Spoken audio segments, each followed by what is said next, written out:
మీనన్ పొగరుగా జేడీతో ఏంటి నా దగ్గర నుంచి ప్రొఫెసర్ని తీసుకెళ్దామని అనుకుంటున్నావా అని అంటుండగా ఖచ్చితంగా తీసుకెళ్ళి తీరుతాను అని జేడీ అంటుండగా ఐఎమ్ వెయిటింగ్ అంటుంటాడు మీనన్. నేను వెయిట్గానే ఇస్తా అంటుంది రిటర్న్ కౌంటర్ ఇస్తూ జేడీ. చూస్తాను నువ్వు నా కాల్ కోసం వెయిట్ చేస్తావో నేను నీ కాల్ కోసం ఈగర్గా వెయిట్ చేస్తానో నేను చూస్తా అని అంటూ కాల్ కట్ చేస్తాడు మీనన్. ఇప్పుడు ఏం చేద్దాం జేడి, సుందరన్ సార్తో పాటు మన వాళ్ళు కూడా రిస్క్లో ఉన్నారు అని కేడి అంటూ ఉండగా మనకి భయం అనేది ఉండకూడదు. మన డిఎన్ఏ ఎదుర్కోవడానికి తప్ప ఎదురు దెబ్బలు తినడానికి రెడీగా ఉండకూడదు.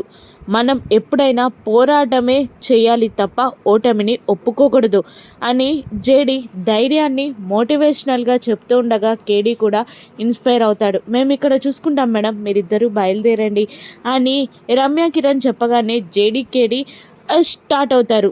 మొబైల్స్ అన్నీ స్విచ్ ఆఫ్ చేసి ఉంటారు. కార్ నెంబర్ ద్వారానే ట్రేస్ అవుట్ చేయాలి అని అనుకొని కార్ ద్వారా ట్రేస్ అవుట్ చేస్తూ ఉంటారు జేడీ కేడీ. ఇక వాళ్ళకి ఇన్ఫర్మేషన్ వస్తుంది, ఇంకొక కిలోమీటర్ దూరంలో మాత్రమే ఉన్నారు అని చెప్తూ ఇన్ఫర్మేషన్ ఇస్తూ ఉంటాడు కిరణ్.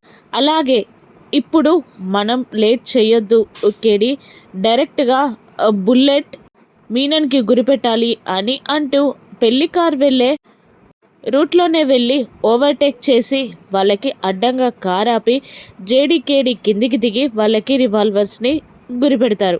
కానీ ఆ కార్ నుండి సుధాకర్, సుందరం భార్య వైజయంతి, నిషి మాత్రమే దిగడం, అక్కడ ఏ కిడ్నాపర్ లేకపోవడం చూసి జేడీకేడి షాక్ అవుతారు. ఏంటి సార్, మిమ్మల్ని ఎవరు కిడ్నాప్ చేశారన్నారు అని జేడీ అడుగుతుండగా, అవును కిడ్నాప్ చేశారు కానీ కాస్త దూరం తీసుకెళ్ళి వదిలేశారు అని అంటుంటాడు సుందరం. మరి ఆ మాట మాకు చెప్పాలి కదా అని జేడీ అంటూ ఉండగా, ఆడిటోరియంకి వెళ్తున్నాం కదా అక్కడే చెప్పొచ్చులే అనుకున్నాడు అంటూ ఉంటాడు సుధాకర్. వాడు మిమ్మల్ని ఏమైనా అన్నాడా అని జేడీ అంటూ ఉండగా, లేదు లేదు నన్నేమీ అనలేదు అని అంటూనే చెమటలని తుడుచుకుంటూ ఉంటాడు సుందరం.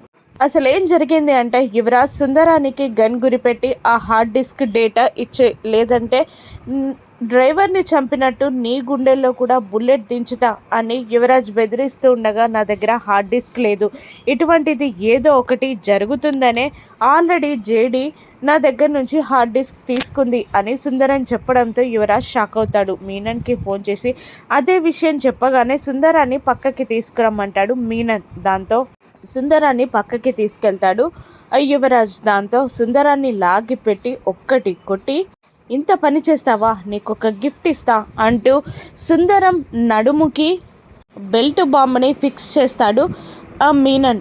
ఇది చూసావా, నువ్వు నేను చెప్పినట్టు వినకపోతే ఖచ్చితంగా ఈ బటన్ నొక్కేస్తా అని అంటూ ఒక చిన్న బ్లూటూత్ డివైస్ని సుందరం చెవిలో పెట్టి, నువ్వు మాట్లాడే మాటలని నాకు వినిపిస్తాయి అని చెప్తూ బెదిరిస్తూ ఉంటాడు మీనన్.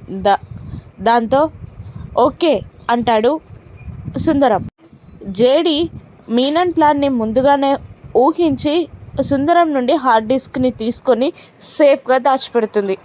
ఇక సుందరాన్ని తీసుకొని ఆడిటోరియంకి చేరుతారు జేడీ కేడీ. ఇక యువరాజ్తో మీనన్ ఇలా అంటుంటాడు. ఇప్పుడు ఏం జరుగుతుందో తెలియక ఆ జేడీ జుట్టు పీక్కుంటుంది. నేనేమి చెయ్యలేననే అనుకుంటుందా ఆ జేడీ, ఇప్పుడు చూపిస్తా నా తడాకేంటో అని మీనన్ అంటూ ఉంటాడు. మరోవైపు అంతా కరెక్ట్గా సెట్ అయి ఉంటుంది.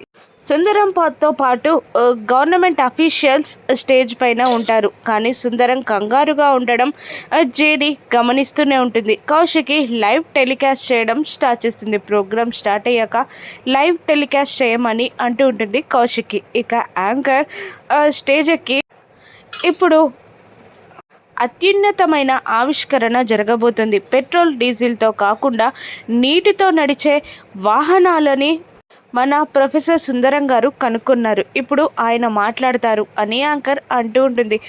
లైవ్ కవరేజ్ చూస్తూ ఉంటాడు మీనన్ యువరాజ్. కానీ చెవులో బ్లూటూత్లో వినబడుతున్న మాటలకి లైవ్లో వస్తున్న విజువల్స్కి కంపారిజన్ ఉండదు, లేట్గా ఉంటుంది. ఏంటి ఇలా రావట్లేదేంటి, బ్లూటూత్లో మాటలు ఒకలాగా వినబడుతున్నాయి, లైవ్ కవరేజ్ ఒకలాగా ఉంది అని మీనన్ అడుగుతుండగా ఒక్క నిమిషం వెయిట్ చేయి బాయ్ వస్తాయి అని యువరాజ్ చెప్తూ ఉంటాడు. ఇక సుందరం స్టేజ్ పైన నిలబడతాడు కానీ మాట్లాడలేకపోతాడు. ఒకవైపు అందరి ప్రాణాలు తన ప్రాణం, కానీ మరోవైపు 20 ఏళ్ల కష్టం.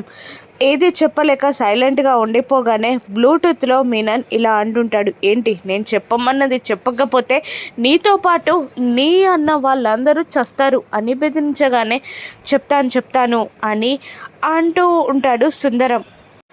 ముందుగా మీరందరూ నన్ను క్షమించాలి. నేను నా ఆవిష్కరణ పూర్తయిందనే అనుకున్నాను కానీ పూర్తి కాలేదు. ఇంకొక సంవత్సరం టైం పడుతుంది అని సుందరం చెప్పగానే గవర్నమెంట్ ఆఫీసర్ ఒకటి షాక్ అయి అదేంటి సార్ నిన్ననే పూర్తయిందని చెప్పారు అని అడుగుతుండగా పూర్తయిందనే అనుకున్నాను సార్ కానీ పూర్తి కాలేదు అంటూ 2 చేతులెత్తి దండం పెడుతూ నన్ను క్షమించండి అని సుందరం అడుగుతూ ఉంటాడు. ఆ మాటలన్నీ విన్న మీనన్ సంతోషపడుతూ ఉంటాడు కానీ లైవ్లో మాత్రం డిఫరెంట్గా వస్తూ ఉంటుంది.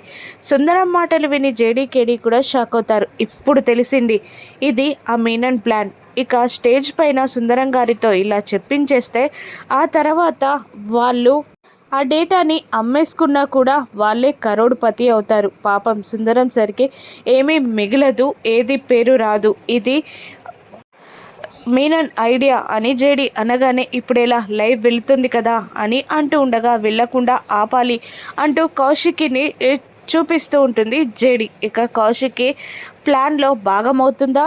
మీనన్ని జేడి ఏ విధంగా దెబ్బ కొడుతుంది? కోట్లాధిపతి అవుతాను అని కలకంటున్న మీనన్ కలలు ఎలా కుప్పకూలుతాయో రాను ఎపిసోడ్స్లో చూద్దాం. Thank you for watching.